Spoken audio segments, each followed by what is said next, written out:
هر اندازه‌ای که حکومت انسان بر نفس و وجود او حاکم شود، به همان اندازه انسان عاقل‌تر و عالم‌تر است.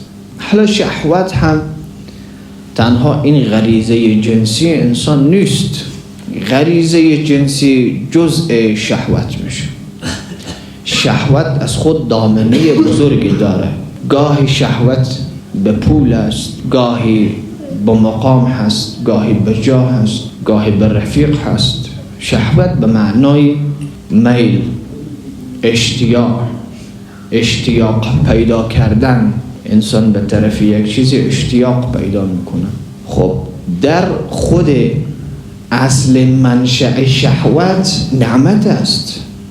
این شهوت نیست که ما به عنوان دشمن خود پنداریم، نه.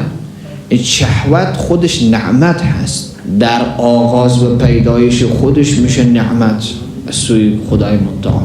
کسی اگر شهوت نداشته باشد دیگه میل به هیچی نداره، باید به خانه خودش بشینه گرسنه بمانه.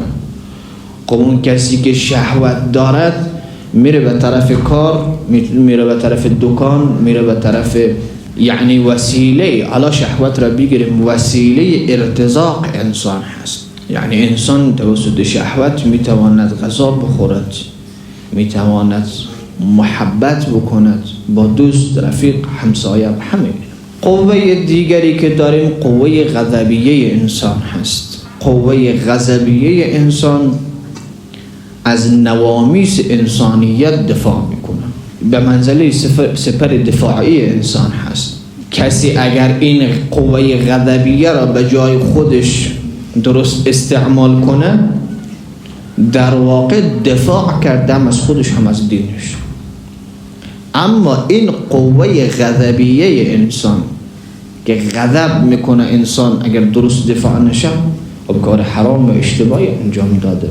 یک موقع دین در خطر میفته، اونجا غضب انسان در کار. یک موقع بالای نوامیس انسان حمله میشه، اونجا قوه غضبیه کار خودش رو باید بکنه، چون سپر دفاعی انسان هست. بعد قوه سوم قوه عقلیه انسان هست، در مقابل قوه شهویه قرار داره. و قوه شهویه انسان که متعلق به نفس انسان میشه، همواره در کوششه که انسان را به زانو در بیاره. اما در مقابلش تنها قوه‌ای که انسان قد علم میکنه قوه عقل انسان هست که این عقل باید مسلط بر شهوت شود و قوه غضبیه را کنترل بکنه. خب پس سه تا قوه داشتیم. اولش قوه شهویه شد، قوه غضبیه انسان و قوه عقلیه انسان. اون قوه شهویه و غضبیه را بگیریم در یک رسته. اما در مقابلش چیه؟ در مقابل اون اولی قوه شهویه قوه عقلیه قرار دارد و قوه غضبیه انسان را این عقل میتواند کنترل بکند. پس عقل جایگاه خاص خودش را پیدا کرد. هم میتوانیم اون شهوت را مهار بکنیم و هم از طرف دیگر میتوانیم این غضب انسان را کنترل بکنیم. پیامبر معظم اسلام از یکی از غزوات برگشتن. غزوه خیلی غزوه بزرگی بود، مقابله با کفار. پیامبر اسلام فرمود رجعنا عن الجهاد الاصغر و بقی علیه جهاد الاکبر. پیامبر فرمود ما از جهاد اصغر برگشتیم، حالا بر ماست جهاد اکبر. صحابی سوال کرد یا رسول الله، ما از جهاد که با کفار بود و خیلی زحمت کشیدیم شما محسوب میکنید جهاد اصغر، جهاد کوچک، حالا این جهاد اکبر چیست؟ پیامبر فرمود جهاد اکبر جهاد با نفس است که انسان با نفس خودش مقابله بکنه، مبارزه بکنه. چرا جهاد با نفس نسبت به جهاد با کفار بزرگتر است؟ حالا این که پیامبر معظم اسلام از نفس یاد میکنه که نفس من در بین دو بازوی ما قرار دارد. چرا؟ این نفس بالاتر از اون جهادی که در معرکه است. حالا دو تا دلیل میگم و بعد میریم سراغ موضوع دیگر ما. دلیل اول، جهاد با کفار مقطعی هست، زمانی هست، یک زمانی هست یک زمانی نیست، گاهی اتفاق میفته و این جهاد هم باید در رکاب رسول خدا باشی یا وصی رسول خدا یا اول الامر عادل. فتوای مراجع که همینه. جهاد اکبر که مطمئن هستم که در همین جمعی که ما نشستیم هیچ کدام ما با شاید در این جهاد شرکت نداشتیم در مبارزه علیه کفار، اما در مبارزه با جهاد اصغر ما مسئول هستیم. جهاد با نفس 24 ساعته هست، مقطع و زمان هم نمیشناسه. هر دقیقه و هر لحظه میدانیم با این در این جهاد شرکت بکنیم، با نفس خودمان مبارزه بکنیم. اگر انسان با نفس خودش مبارزه نکنه، این نفس بر اون قوه عقلیه اون مسلط شود، بعداً میبینه که چه بلاهایی را مبتلا شده، چه بلاهایی بر سرش آمده. این غفلت انسان باعث میشه که این نفس بالای انسان مسلط شد تا میتونه انسان با از این عقلش استفاده بکنه، اون قوه شهویهش را، اون میل پیدا کردنش را به طرف دانستن حرکت بده. دومین دلیل که جهاد با نفس افضلتر و اکبرتر نسبت به جهاد اصغر است این است که انسان مخلوق است که همیشه دنبال تسخیر است. همیشه میخواهد که یک جایی را تسخیر بکند، یک جایی را مسخر بکند. روز به روز انسان ها متمدنتر میشه و بیشتر میخواهند که دنبال تسخیر هستند. حالا شما جنگ بین ممالک ها را میبینید، هدف مشخصشان اینه که یک مملکت میخواهد مملکت دیگر را تسخیر بکند.